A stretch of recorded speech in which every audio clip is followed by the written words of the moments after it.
friends, I hope you're all awesome. It is time for another installment of Friday Q&A. As always, to everybody who submitted a question for this week's video, thank you so much. I'm going to do my best to get to as many of them as possible. If there is a question you would like me to answer on next week's video, put it in the comment section below. If you check the video description, there's a bunch of free stuff you can get. You can support my channel in various ways. And I will say that I'm going to be at the Strings Attached Guitar Festival all weekend in Margaret River this weekend.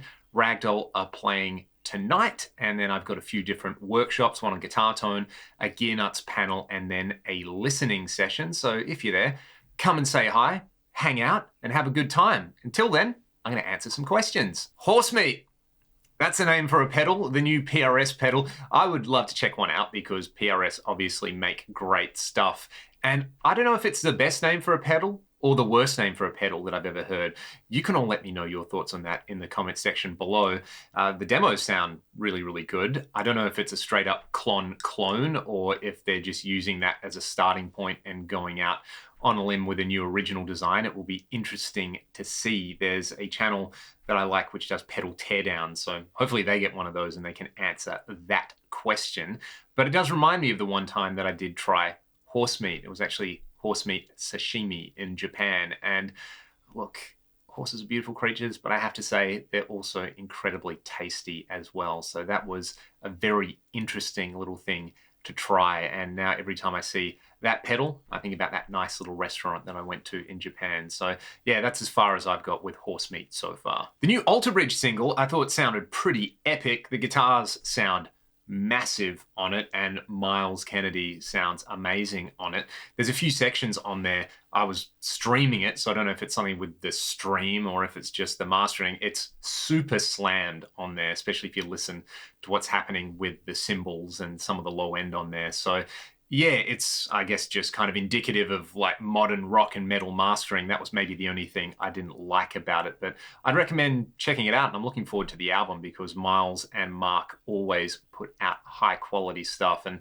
Mark's solo on that, as always, absolutely brilliant. My thoughts on the feel of modeling devices. The classic "Are we there yet?" It's almost a Zeno's paradox, because for every incremental little improvement a particular device might make, there's always going to be someone who says, well, it doesn't feel exactly like my amp. I would just qualify this by saying, you know, modelers in general are not all the same. There's probably more difference between what a modeler like a Fractal and a Helix and a Quad Cortex and a Boss GT and a budget device do. There's more variation in there than there probably is between real amps and the best modeler at the moment. So saying modelers don't feel like real amps, well, you really have to answer kind of which one. I think the Fractal stuff gets the closest for my ears. It's very, very good. Most of the other solutions out there are really good as well. I think it just depends on what you want. You know, you don't have to use modeling just because it's good. If you like your amp and it works for you, go ahead and use it. I just see it as like an extra option out there. It doesn't have to replace anything. It can just more complement it. Michael Romeo's new album, War of the Worlds, with Dino Jelisic on vocals. I have listened to it.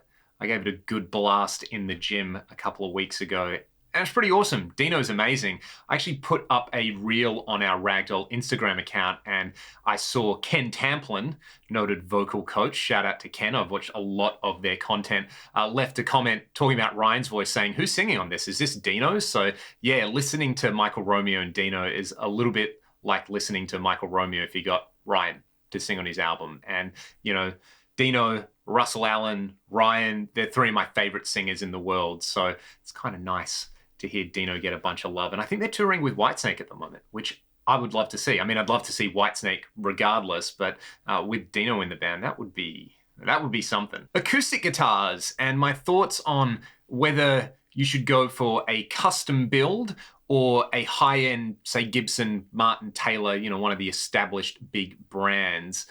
This is an interesting one because I've not had a chance to do any side-by-sides with these. There's a luthier here in Western Australia called Andrew Ellis who does some lovely, lovely acoustic guitars. You got Scott Wise as well, who's going to be at Strings Attached this year, who does some custom acoustic stuff. I think it really depends on what you want. One thing that I have experienced is recording a really, really lovely acoustic guitar that sounds great on its own and is designed, say, for solo fingerstyle playing, and then recording that and trying to get it to sit in a mix with a band. Two very, very different things where like an old Gibson or a Martin, they just work. They just kind of sit in that spot where you want them. Whereas a custom guitar might be voiced with, say, an extended bass response or, a different mid-range response. So it might not immediately work the way you're used to using it. Acoustic guitars as well have so much variation between them. I remember buying my Cole Clark acoustic and trying out, 3 or 4 of the same guitar model. And one of them sounded a lot better to my ears. It just kind of worked for what I wanted. And I've done a lot of gigs on that guitar. I've also got a lovely Headway acoustic guitar made in Japan. And that is a totally different animal to the Cole Clark. They sound so different. They feel so different. They're both very comfortable guitars to play, but they kind of inspire me in different ways. And they definitely have their own thing going on when you stick a mic in front of them. So yeah, this is like kind of asking, what sort of socks do you like to wear, or which pair of underwear are the best pair of underwear? I think it's a very, very personal thing. Speaking about guitars, my thoughts on Tokai guitars. I've played some absolute ripper Tokais. I've got a few Greco guitars, which work really, really nicely if you want that kind of Gibson thing without the Gibson price tag. And same thing for the Tokais. I've played some which are decent but not great, and some which are very, very good guitars in there. And, I don't think you'd really want for anything if you want a Les Paul style guitar and you go and grab one of the new Love Rock guitars and you don't have to pay Gibson prices, because they got great specs. They play really nicely. They sound great. They look good as well.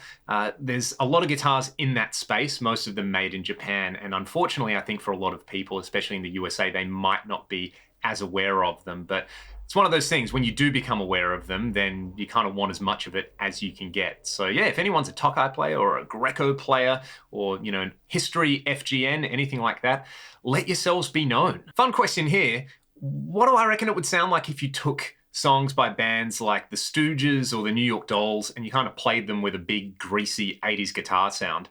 I think you'd actually get 80s glam metal and hair metal and glam rock from that era. Like, it's so easy to see on one hand how a band like the New York Dolls were an extension of a band like the Stones, but then you can see that being carried on with a lot of sort of 80s LA sleaze and glam bands. I mean, there was even a band called Jet Boy back in the day. So it just kind of goes to show that that influence is there. I'd probably throw Hanoi Rocks into that category of like proto hair metal or proto sleaze rock bands as well.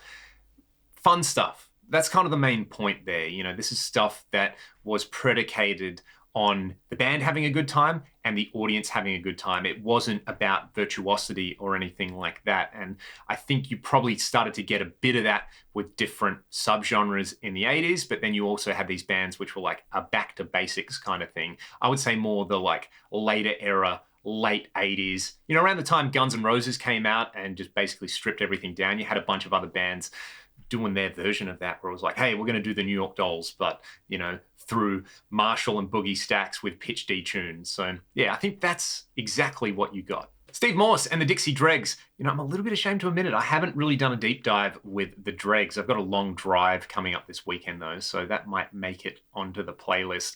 I'm more familiar with Steve's solo work. In fact, the video that I did with the new multi, the Psych-Fi pickup, somebody mentioned, like, did Steve Morse do something like that? And I believe it was the song Modoc on one of their albums. High Tension Wires, I think. That's kind of the one because I'm a guitar nerd. But I know Rod Morgenstein from Winger also played in the Dregs. So there's another connection with some music that I really like. My thoughts on banjos, well, they're either the butt of bad jokes about musicians or they're someone like Bella Fleck, kind of just taking the instrument into outer space. Every time I've tried to play a banjo, I've had a whole lot of fun on it, but I've also realized how inept I am and how easy banjo players make it look. And you've obviously got the influence of, specific things banjo players do, like banjo rolls making their way into contemporary guitar techniques as well. So I don't own a banjo. I don't think I'm really in a rush to grab one, but anytime I see one, I'm one of those people who's like, hey, can I just have a go? And like, what do I do on this thing? How does it work? What's it meant to do? If you're a banjo player, like, Tell me about it. Do you play guitar and banjo? Do you play mandolin? What sort of styles do you like to play on it? Do you ever plug it in through a Marshall stack and make a whole bunch of noise? Let me know in the comments. I'm curious to know if anyone in my audience is a professed banjo diehard. That is it for this week's Q&A. Have a fantastic weekend. Let me know your questions for next week in the comment section below, and take it easy. I'll see you all next time. Should have made a joke about Banjo-Kazooie.